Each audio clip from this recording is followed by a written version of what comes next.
আসসালামু আলাইকুম। চলে আসলাম আপনাদের মাঝে নতুন একটি টপিক নিয়ে। আজকের টপিকটি হচ্ছে ডেনিম 5 পকেটের উপর। তো যারা মূলত নতুন ইন্টারভিউ দিতে আসেন তাদের উদ্দেশ্যে আমার একটি পরামর্শ থাকবে।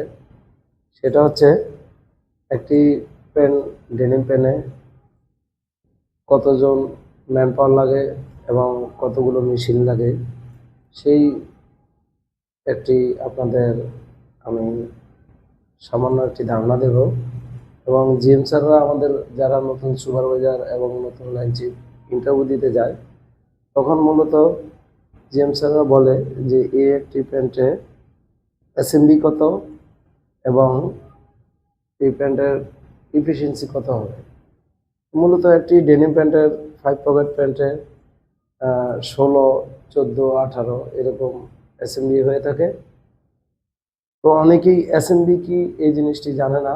আমি তাদের উদ্দেশ্যে এই কথাটি বলবো, অ্যাসেম্বলি হচ্ছে স্ট্যান্ডার্ড মিনিট ভ্যালু এবং ইফিসিয়েন্সি হচ্ছে কাজের দক্ষতা বা কাজের উন্নতিকরণ, আর আরএফটি হচ্ছে রাইট ফার্স্ট টাইম।